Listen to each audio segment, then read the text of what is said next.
Lineage of the Gods. Oya. In the heart of West Africa, where the great Niger River weaves its way through lush landscapes and vibrant communities, lies the legend of Oya, a goddess who commands the winds and rains, shaping both the earth and the lives of those who revere her. Known as the Orisha of winds, lightning, and violent storms, Oya's story is not merely one of myth, but a powerful saga of transformation, resilience, and the eternal dance between creation and destruction.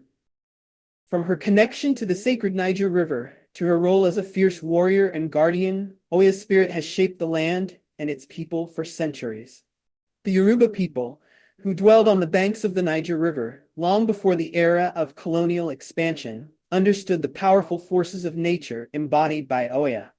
To them, the river was more than just a source of sustenance.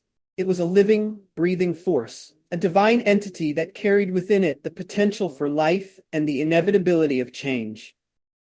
In this fertile land, where the soil was rich and the rains fell abundantly, Oya was said to have emerged from the swirling waters of the Niger itself, a manifestation of its unpredictable currents and tempestuous nature. Legend has it that Oya was born from the union of the river goddess Yamaya and the sky itself. From her mother, she inherited the nurturing essence of water, the ability to bring forth life and sustain it, while from the sky, she inherited the power of transformation, the storm, the wind, the lightning that splits the heavens. Even as a young deity, Oya displayed a formidable power that set her apart from the other Orishas. Her eyes, it was said, reflected the storm clouds, and her voice could stir the wind into a frenzy. Oya was not merely a goddess of storms, she was also a protector of the people. Her fierce yet compassionate nature drew the devotion of those who lived along the river. They believed that in her fury lay not just destruction, but the seeds of new beginnings. Her winds might tear down what was old, but in their wake, they left the fertile ground for growth and rebirth. Oya's role as a warrior goddess was as vital as her role as a nurturer. The Yoruba people tell stories of her battles, where she would ride into combat on the fiercest winds, her hair a torrent of energy, and her presence like the eye of a hurricane. In these tales, she wielded a machete and a whip, symbols of her dual nature as a bringer of justice and an enforcer of order. The very air around her would crackle with the promise of lightning, a reminder of her ability to destroy her enemies with a single strike. But Oya's most defining battle, the one that forever linked her fate with the Niger River, was her confrontation with the sorcerer Adebayo. This was a time when the balance of nature was threatened, not by natural forces but by the greed and dark magic of one man.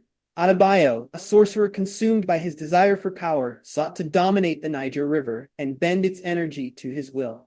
He believed that if he could control the river, he could control life itself. The struggle against Adebayo's magic was strong, and his heart was filled with malice.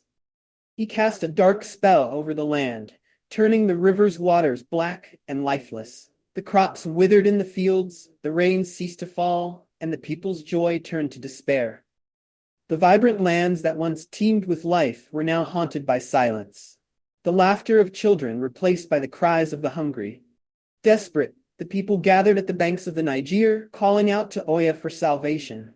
They offered her gifts of kola nuts, cowries, and precious beads, hoping to catch her attention. As their voices rose in unison, carried on the winds, Oya heard their pleas from the depths of the storm clouds where she resided.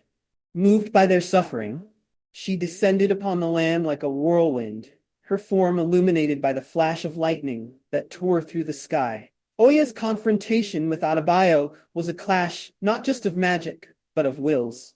She stood before him, her eyes blazing like the heart of a storm, and challenged him to release his hold over the river. Adebayo sneered, confident in his dark sorcery, and unleashed a wave of shadowy magic that seemed to darken even the midday sun. The battle that ensued shook the very earth beneath their feet. Oya summoned the winds, transforming them into a raging tempest that tore through the fields. Lightning danced at her fingertips, each strike aimed with the precision of a warrior's blade. The people watched in awe and fear as their beloved goddess fought with a ferocity they had never witnessed before. Oya's power surged with every breath, drawing strength from the Niger River itself, which rose up in defiance against Adebayo's dark magic. As Adebayo's shadows closed in around her, Oya let out a cry that echoed like thunder across the sky. She reached deep within her soul, calling upon the spirits of the ancestors and the energy of the elements. With a final, mighty effort, she unleashed a whirlwind that lifted Adebayo off his feet, tearing his control from the river and casting him far into the wilderness. To honor Oya and invite her protective energy into your life, one can perform a simple yet powerful ritual. Begin by creating a sacred space, placing a small bowl of earth at the center to symbolize her grounding energy. On top of the earth, light a red candle representing her fierce protective nature. Hold a clear quartz crystal in your hand, focusing on the flame and envisioning a protective shield enveloping you. Remember, you are working with her. This is not like Christianity. You should not fear her or any other gods. They want to work with you, protect you, and they want you to find your true purpose, your gifts, and your power. Creating your own rituals work better. Recite an invocation to Oya, calling upon her strength and guidance. Oya, guardian of winds and storms, protect me as I weather the norms. Let your strength be my guiding light, shield me from harm, day and night. As you meditate, visualize the protective barrier surrounding you, fortifying you against harm. Afterward, place any personal items that represent your fears or concerns into the bowl of earth, symbolizing the act of burying those worries. Allow the candle to burn down completely, and when finished, dispose of the paper respectfully, either by burying it or safely burning it.